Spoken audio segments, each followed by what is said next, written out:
Your companies have to be smarter than you to level you up. It's very much like a gym or a fitness center where they want you to sign up, but they don't necessarily want you to show up. Really great question. And by the way, this is validation for me. Slack is the future of support. I think a lot of hosting companies have caught some flack recently around the level of support that they're providing. The reality is when you start a company, if you're trying to do anything innovative and new, you really don't know where your end goal is going to be because you pivot and change so many times.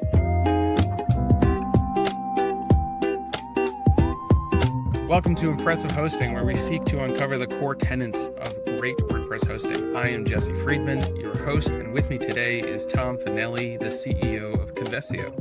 Welcome, Tom. Thanks, Jesse. It's a pleasure to be here, and congratulations on this new show and series you're starting. Super excited to see how this all unfolds over the next few years, and really excited to be one of the early guests that you're having on. Yeah, you're definitely, it's really great to have you here, and you're among a lot of great guests that we've been having on the show. So welcome. And I want to start by saying thank you for all the audio help you gave me pre-show. So that was great. Good. It's nice out there. If anybody ever runs into Tom, he's an audio engineer. So don't ask him to set up your printer, have him set up your mic. That's great. I would actually much rather help people set their mic up than their printer. Nice. All right, great. So first things first, why don't we hear a little bit about Convesio? You started the company, and I think it takes a very unique approach in managed WordPress hosting. So I'd love to hear, how you got started, how it got off the ground. Yeah, thanks. Well, we incorporated in 2019, I think, and I had been sort of, as a side project, fiddling with this idea of, could I do something radically different than what most hosting providers were doing in the WordPress space? And I had always been a WordPress guy, and I spent about 7 years running an agency and just had a passion for the community and the space and the website creation industry. And I spent, probably 2 decades working at enterprise companies and in product and engineering. And I was kind of frustrated by the lack of innovation in the WordPress hosting space. At the time, the only people really doing containerized hosting was Pantheon. They were like one of the early sort of entrants into that. And at the time, they were doing it for Drupal. So they didn't even have a WordPress product out. And when you look around, one of the things that as a product person bothered me in this space was how many people were, I'm air quoting, me tooing one another, where it's like, I've got a cPanel stack with SSD drives in it, and we're 200% faster than everyone else. And they're literally in the same data centers on the same servers that 20 other hosting brands are on. And so that sort of bothered me a little bit, in the fact that I just had felt there was not enough innovation and new ideas and new creativity. And by the way, now we look at the hosting space, it's abundant. There's a lot of awesome innovation going on. There's great hosting providers out there doing really creative and interesting things. And it's not the case today like it was in sort of the, late, in the 20 teens, we'll call it, the mid 20 teens, the 2015s, 2013s. And, we started officially in 2019, but I had been noodling on this idea of containerized hosting for like 3 years prior to that. And it really was sort of like, I didn't even know when we set out if we could build something that would do this, because just containerizing WordPress was difficult at the time. And we did, and that's really the genesis of the company. And we've evolved a lot since then. We're not really the company we were when we started, and that has to do more with our focus on who we work with and the products that we have. But that was really the origin story for Convesio. Yeah, that's great. So you say that you've obviously you've innovated, you've pivoted, you've changed from where you started.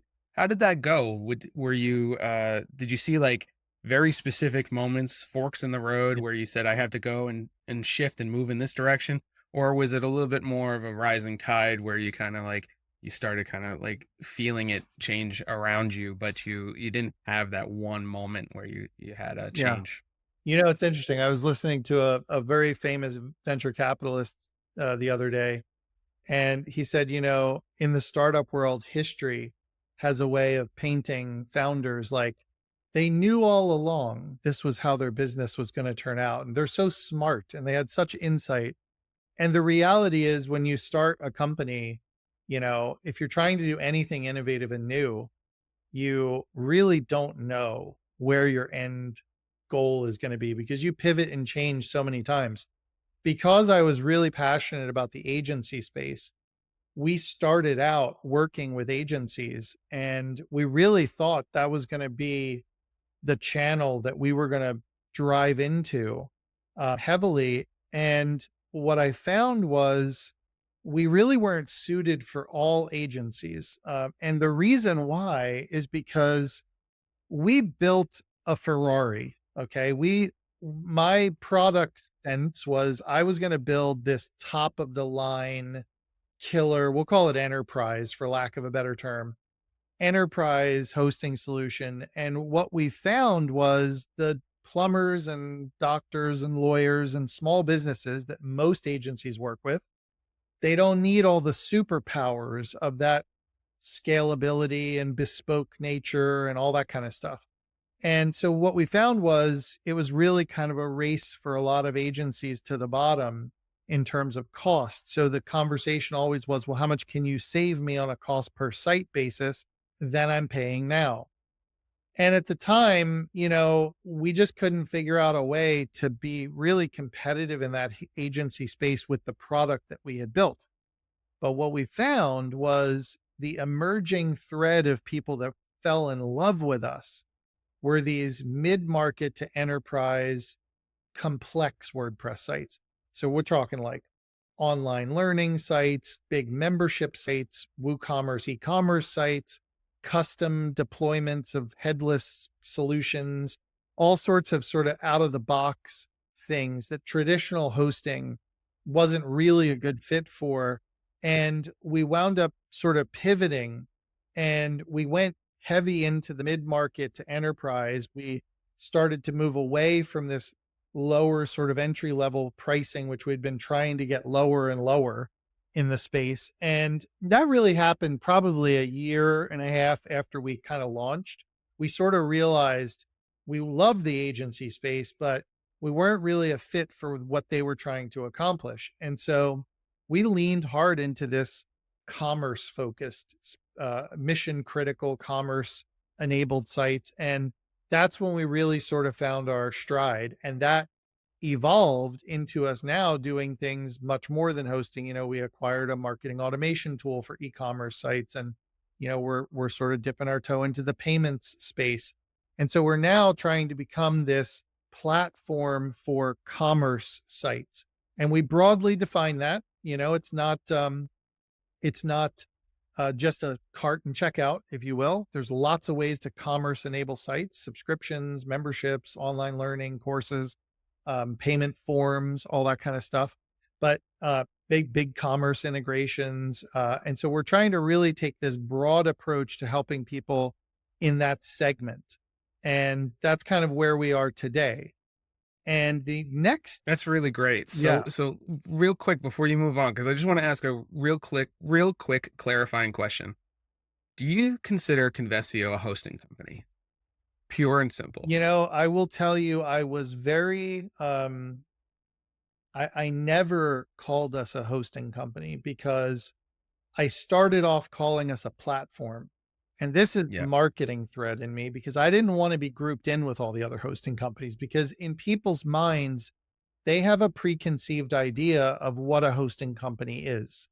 And I Yeah. can't tell you how far we are from that. And so you either get lumped into this word of like, hey, we're a hosting company, and people think GoDaddy, Bluehost, the discount sort of bulk hosting companies, or you try to say, well, we're an infrastructure company, and then they think the nameless faceless hyperscalers like Google and Amazon, who you'll never talk to anyone.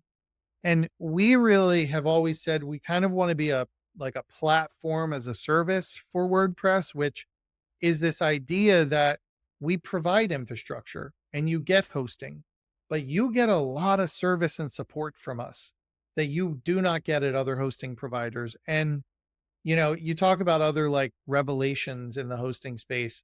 One of the things that we sort of discovered also early on was I mean, we were one of the first hosting companies to support people in Slack. And I know it's like been adopted by other companies.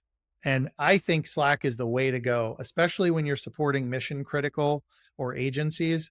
Slack, the moment of delight people get working in Slack with a company with actual people and not a ticketing system is an exceptional experience for it's how we should be as cutting edge hosting companies supporting people. Um, See that right there. When we think about trying to uncover the core tenets of great hosting, that's one that we can put in the checkbox yeah, right there. It's a way to provide better, superior support is to create a direct line of communication between you and your customers. yeah. But how does that scale? How does that work at in a scenario where someone might be overusing those channels or asking you the most easiest questions? Yeah. Well, I think there's a couple components to this, and this is a good thing to uncover because one of the things we do, and this is what makes us a little different from most hosting companies out there, we really are very hands-on with our clients. And so we don't really have boundaries where we say, I mean, we kind of do, but people rarely push up against a boundary that our support team won't handle for someone. So for instance, a very regular thing that we do is we'll install New Relic on a site and it'll be nothing for like a support engineer to spend an hour or two diagnosing in New Relic a problem, producing sort of a one-page report for customers to go, hey, these plugins are slowing your site down. You should consider changing them. We are extremely hands-on with our clients. And that is an area where it's helping us land larger enterprise clients because we have a culture of accountability. We really feel like we're accountable for your site performing well. And this is like, when people have large scaling events, we have a service called Scale Ops where we'll put an engineer to watch and monitor in real time your site's performance. And in Slack, we'll be giving you like a real time feed. In fact, it actually, it's like this notion of like just a fire hose of like, we're reporting data during your event. Here's how you're performing. Here's your database queries per second. Here's your worker usage. That helps us understand the performance of sites so that when people come to us and they're like, we have a big event, how can we capacity plan for it? We have a lot of historical knowledge on the performance of the site.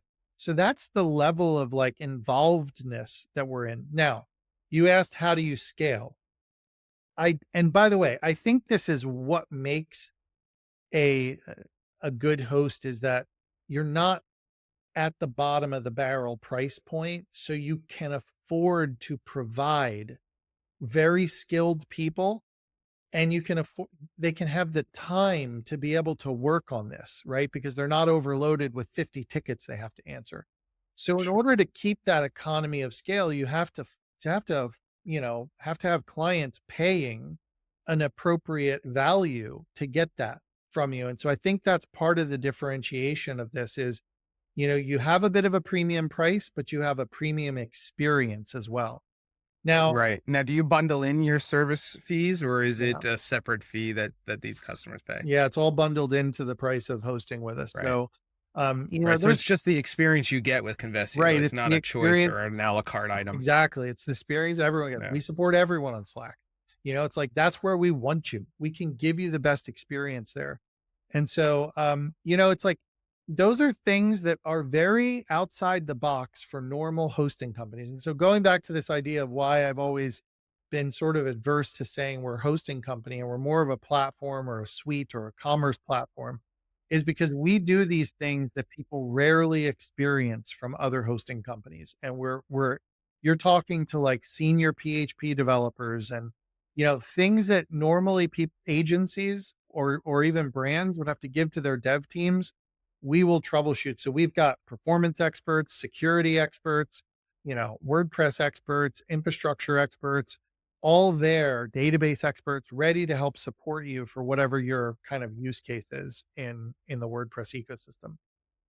Now, do you do any kind of like integrations into Slack to make it a little bit more or easier to organize the actual requests? So Are good. they considered a ticket or is it more conversational Okay, based? so really great question. And by the way, this is validation for me. Slack is the future of support. There have been in the last couple of years a whole host of support enablement tools designed for organizations like ours. And I think even Pressable does support in Slack, right? Pretty Yeah, sure. and in WP Cloud as well, we Yeah, support our right, partners in right. Slack Well, as well. yes. Yeah, I see you yeah, guys as more of the support for the people support, it's like the sure, yeah, yeah, and so it makes a lot of sense, like vendors like, we have vendors, more vendors coming into Slack, which is really awesome because that direct line between our customers and us and the WP Cloud team, for example, is like really, really important because it's speed of execution. I have case studies on our site where we have actually had clients, and I'll give a shout out. MemberPress is a great example. MemberPress is in our Slack. Clients of MemberPress, we can troubleshoot things. Everyone hates the whole hosting company pointing at a plugin and then they have to go file a ticket with the plugin and come back. Like we have all these people in our Slack org and we can solve things at light speed, working together collaboratively for our joint customers. So we love that. Going back to your question though, and my validation point, we use a tool called Unthread, which we've been quite happy with. There's other tools out there similar to this, but this tool is designed to come in completely transparently in Slack. Go in your channels with your clients and start to organize into tickets and Kanban boards. And it's a very like workflow automation tool where our people can actually work in Slack or in Unthread. And Unthread keeps everything. It manages SLAs, like this has not been responded to. And I see the future of scaling support in Slack being a critical think component being these type of tools, which allow organizations like us collectively, not just Convesio, you guys as well, to support clients and have guardrails to make sure we've got KPI and analytics in Slack is not great for a support organization. This fixes that. SLAs, escalation channels, this fixes that, right? So great tools out there. And that's just validation that this support channel of Slack is growing. yeah. That's a really interesting thing. So I know everybody at home is always thinking about AI and what's next in AI. Are you using anything to answer some of the more simple questions or tie it into some documentation or anything just to kind of weed out the more easy questions? So I will tell you that we've been heavily experimenting with AI in our business on multiple fronts.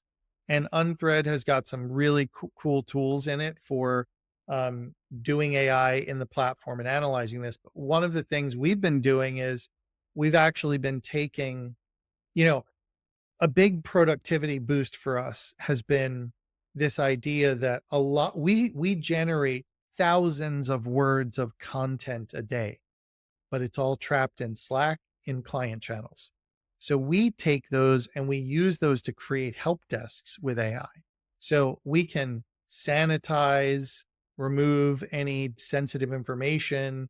And Anonymize it, but then you're giving it yes, it knows that this question's been asked yes. before and answered. And so that Yeah. the idea of using AI to take these lengthy conversations where we're solving things collaboratively, the context of that conversation and turning it into a help desk article has been magical. It's an awesome use case for AI. Really good one. And we've been doing that for a good period of time to help boost documentation and again, most organizations, I tend to find a lot of organizations are writing a ton of content, but it's in email, it's in Slack or direct messages, it's in these silos.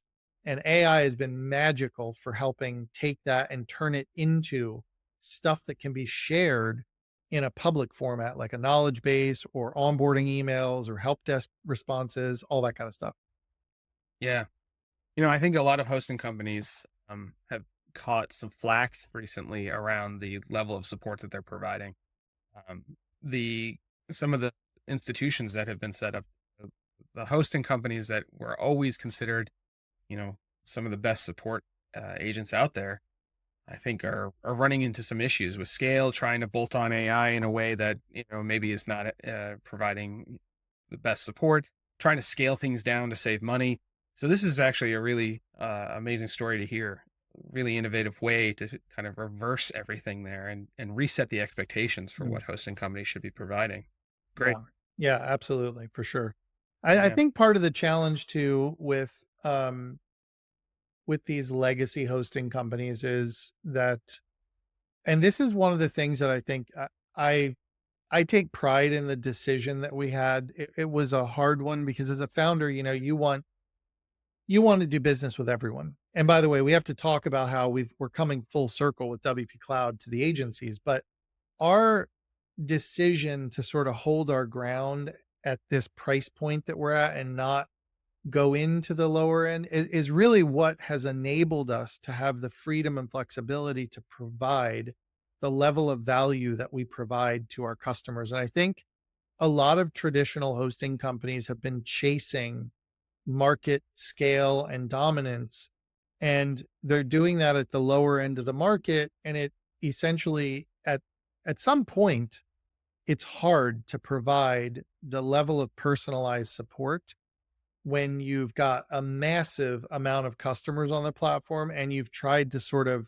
go down to the bottom tier of the market. And so that's a dynamic of the hosting. I used to work at a company that hosted 4 million sites. Deluxe at the time corporation was a big aggregator. We acquired a lot of cPanel companies, and it was a very more of a customer service like organization. You couldn't get to these really knowledgeable developer type, DevOps type people very easily. And I think the market's maturing and the easy questions are sort of being self-serviced. At least we find that with a lot of our clients, and it's the real hard ones that they struggle with answering. And so those are the ones where someone who's extremely knowledgeable can solve very quickly.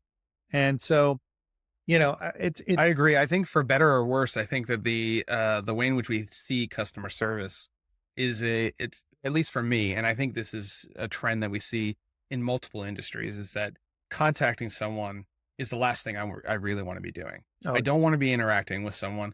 I think that a lot of times I just don't have faith that I'm even going to get the help that I need. right, A lot of times, like I pick on Verizon a lot because I'm a Verizon customer, both for internet and phone. But like the last thing I want to do is get on the phone with Verizon. yeah, And half the time when I'm diagnosing something with them, it's only because they need to perform an action that I physically can't do. They need right, to reset something or do something like that. But for the most part, the internet is full of the resources I need to troubleshoot these things, if not just basic knowledge. So I think getting to a place where we build trust and faith in the support that you're going to get is a key component to solving this problem, because yeah, you just don't believe in the companies that you're using anymore. yeah.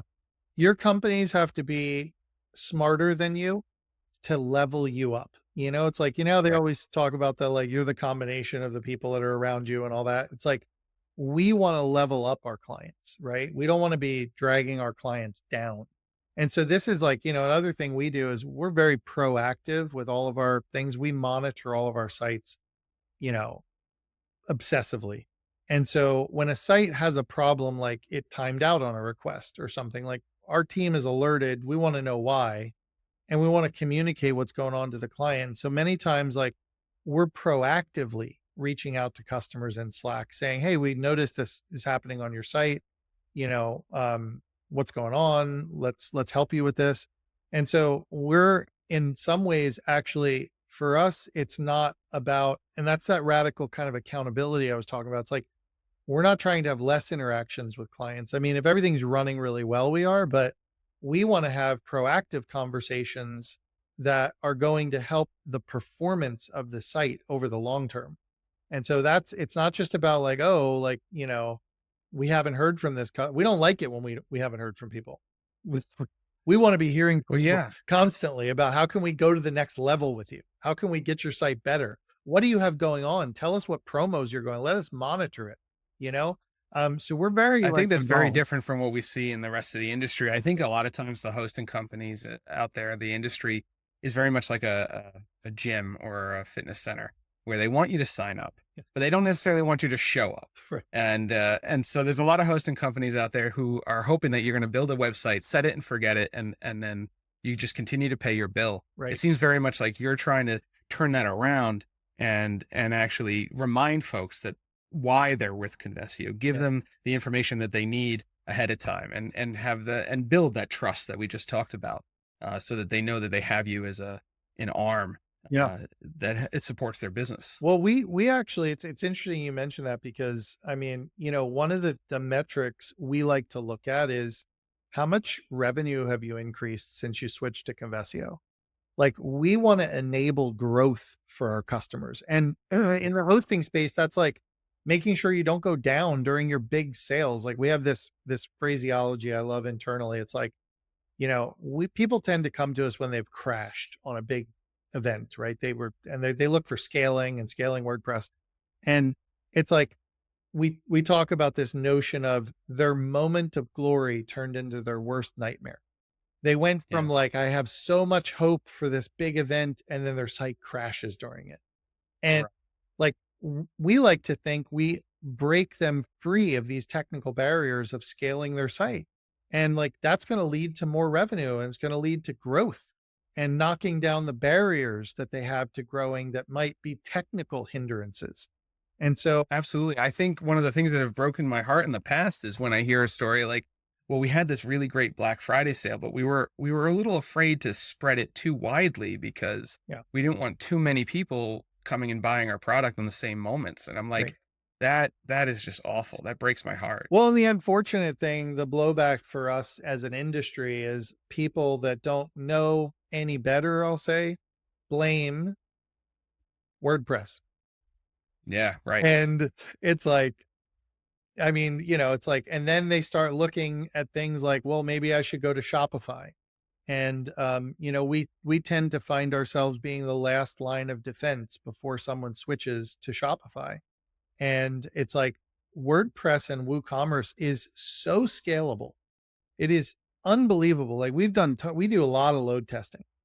It is insane the amount of resources that you need or don't need in this case to scale a bare bones WooCommerce WordPress site. The code base is so efficient and it's so good.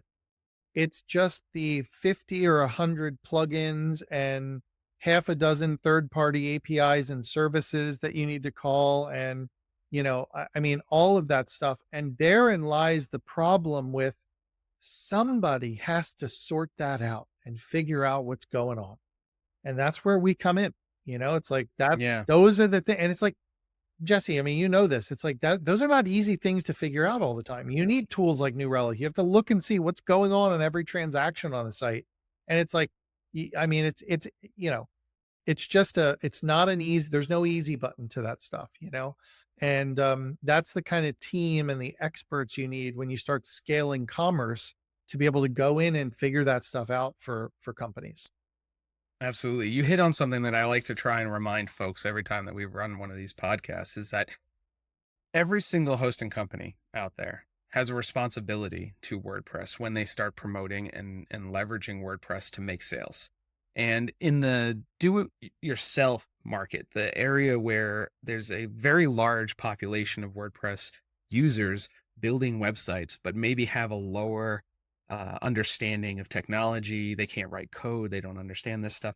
The extensibility of WordPress and other things have been amazing to promote the use of WordPress and to get it out there and to give people quick answers to problems. But they also don't have the expertise to understand whether or not those plugins that they're bolting on are going to be performance hindrance.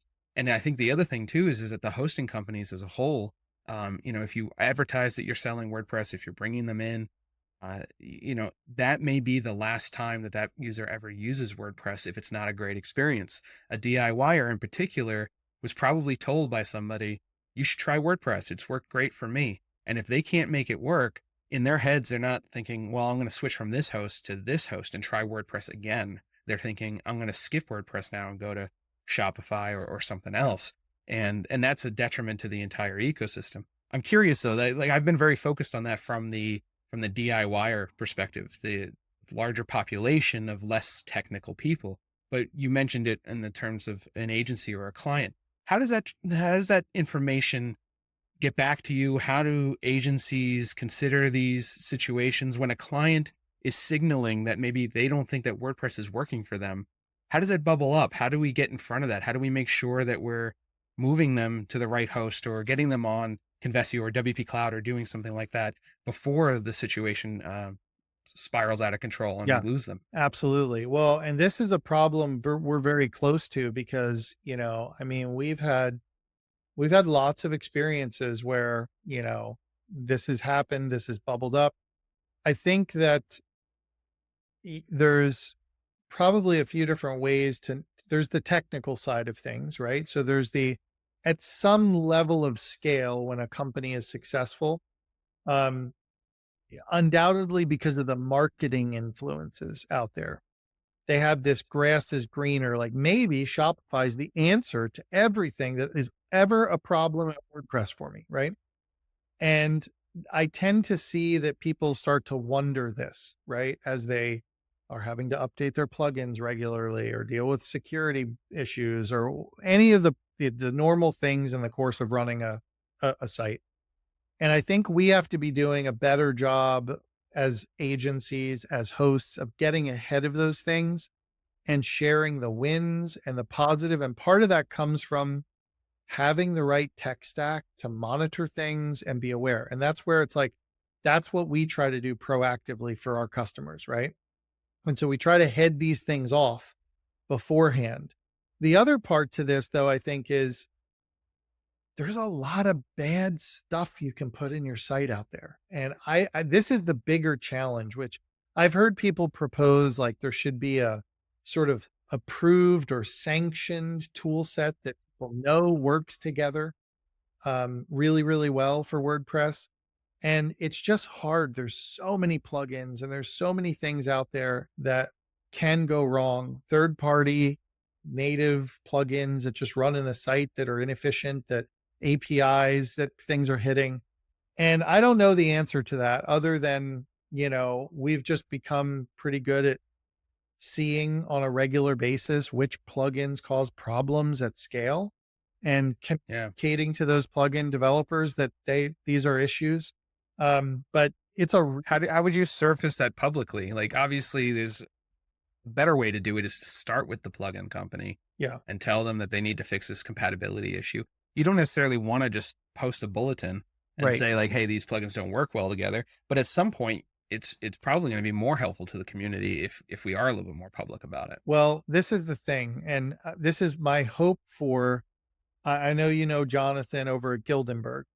So Yeah. Gildenberg is the essence of what Gildenberg really, the essence that I was pitched by Jonathan that got me hooked was to create a guild where the, you know, players in the WordPress space could communicate with one another in sort of a preferred, I don't want to say a backdoor, but a guild where it's like we all have like, we know this isn't going to be like a sales thing. It's like I could go to a plugin company and, really like the best case for this. I mean, if you could imagine this client, we had a client come to us.